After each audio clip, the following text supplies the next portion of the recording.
मालिक ने कृपा करी है कि इंसानी चूल्हा भी दिया है और सत्य ज्ञान भी दिया है।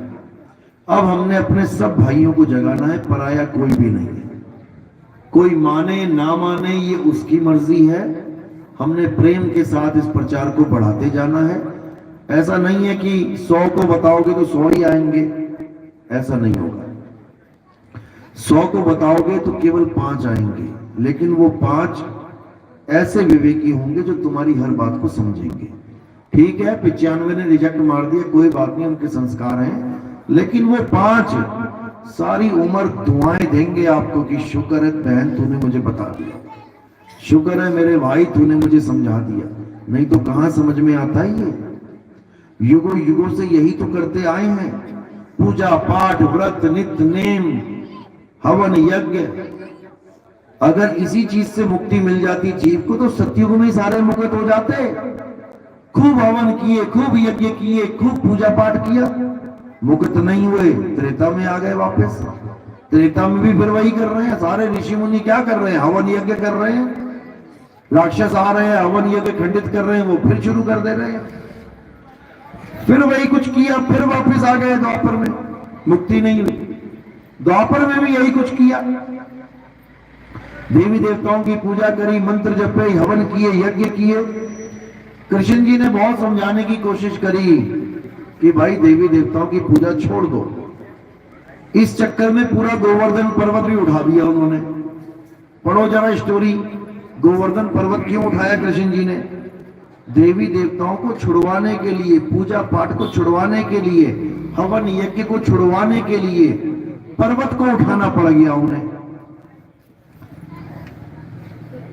तो आज भी अगर वही काम करोगे भाई तो फिर वापस आना पड़ेगा। इसलिए अब जो कुछ किया वो नहीं करना है, और जो कभी नहीं किया वो करना है।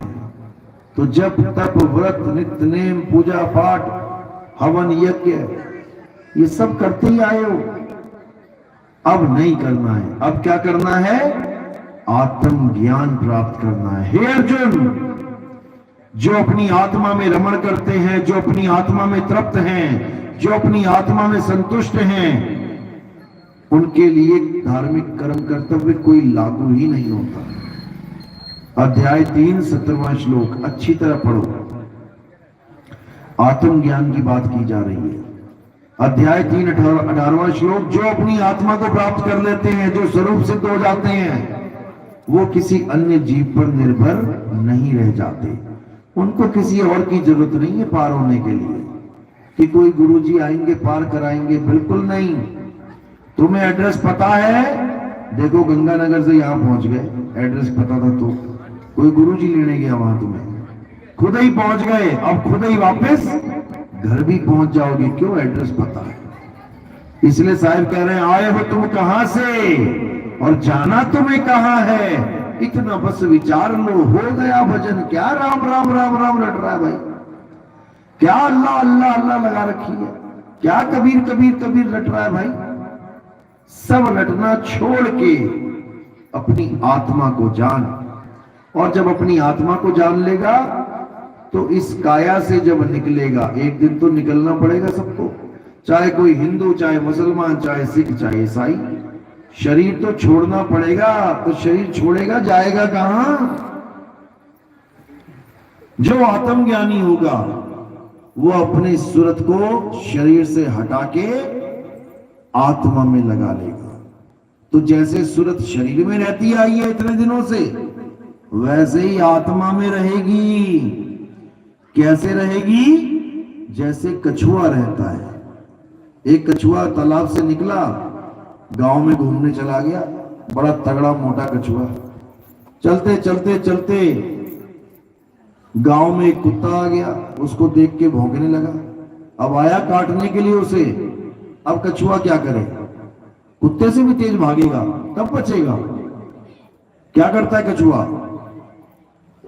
अपनी गर्दन, अपने हाथ पैर, अपनी पूंछ सब अंदर सिकोड़ लेता है, यानी अपने कवच में छुप जाता है। अब वो कहां गया?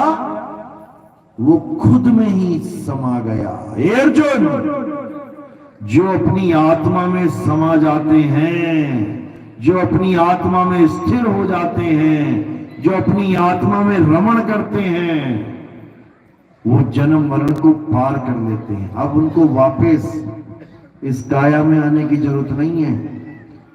काया में हर कोई रहना चाहता है, कोई निकलना नहीं चाहता।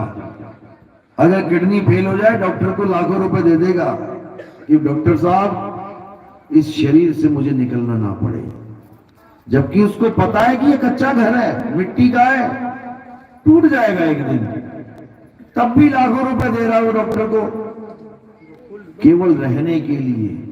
अब सोचो उसे ऐसा पक्का मकान मिल जाए रहने के लिए जो कभी टूटे ही ना, तो कितना आनंद हो जाए, कितना आनंद हो जाए।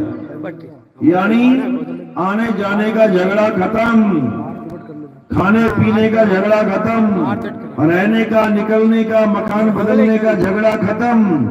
अब सदा सदा के लिए अपनी आत्मा में स्थित हो जाना है, और इसी को कहते हैं स्थित प्रज्ञ, इसी को कहते हैं आत्मज्ञान। अब कहीं नहीं जाना, ना किसी स्वर्ग नरक में जाना है, ना किसी लोक में जाना है। अज्ञानी को स्वर्ग नरक है, हरि जाने को नहीं। जिस भव से सब लोग डरत हैं, सो भय हमरे नहीं। अब हमने नहीं भटकना कहीं भी, अब अपनी आत्मा में रमण करना है, बस यही मूल ज्ञान है। इसको समझ लिया तो सब समझो, सब समझ लिया। एक है साधे सब सधे, सब साधे सब जाए, और माली सींचे मूल को, ये फूल पातक है। मूल क्या है? आत्मदेव ही मूल है, जो सारे संसार को चला रहा है, जिसके बिना पत्ता भी नहीं हिल सकता, तुम्हारी उंगली भी नहीं हिल सकती। वो है देवों का देव, महादेव, आत्मदेव। चलो आज का सत्संग यही समाप्त करते हैं। अब प्रसाद वितरण करेंगे और आरती होगी। आरती किसकी होती है हमारे पंथ में? पत्थर की नहीं होती, मूर्ति की नहीं होती, कैलेंडर की, फोटो की नहीं होती। किसकी होती है? आत्मा की होती है, जीवित गुरुदेव की होती है। तो अब आत्मा आत्मदेव की आरती होगी और उसके बाद प्रसाद वितरण होगा। बोलिए सतगुरु बंदी छोड़ सतगुरु सत्य कबीर साहिब की सदा ही जय हो। साहिब बंदगी सत्ता।